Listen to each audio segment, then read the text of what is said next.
31st night এই উদযাপনকে করা আমাদের জন্য মুসলিমদের জন্য বৈধ হবে কিনা। সো 31st নাইট মানে হচ্ছে বিগত বছরকে বিদায় জানিয়ে নতুন বছরকে ওয়েলকাম জানিয়ে স্বাগতম জানিয়ে বরণ করে নেওয়া। এই বরণ করার ক্ষেত্রে উদযাপন করার জন্য আমরা অনেকে ডিজে পার্টি করে থাকি, গান বাজনা করে থাকি, বোম বাস্টিং করে থাকি, ফানুস উড়িয়ে থাকি। এইগুলো হচ্ছে খ্রিস্টান ধর্মের একটি কালচার।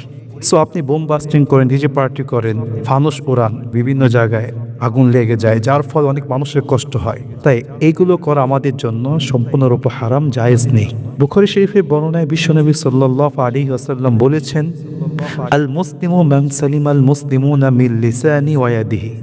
অথেন্টিক মুসলিম হচ্ছে, প্রকৃত মুসলিম হচ্ছে ওই ব্যক্তি যেই ব্যক্তির হাত এবং তার জিহ্বা থেকে, তার অনিষ্ঠা থেকে অন্য মানুষরা নিরাপদ থাকে।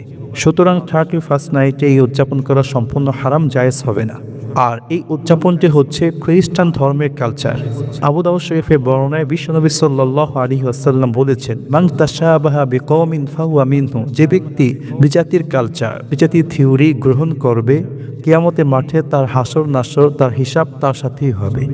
সুতরাং অন্য ধর্মের কালচার, চাই ভালো হোক খারাপ হোক, সেগুলো সম্পূর্ণরূপে গ্রহণ করা হারাম, জায়েজ হবে না।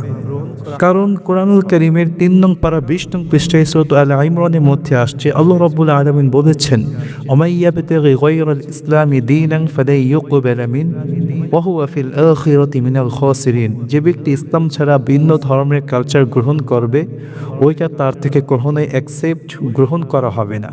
তাই নতুন বছরকে আমরা উদযাপন করে নিব, গ্রহণ করে নিব ইবাদতের মাধ্যমে, আমলের মাধ্যমে, এবং আল্লাহর কাছে দোয়া করে বলবো, আল্লাহ নতুন বছর আমাদের জন্য কল্যাণময় করে দাও।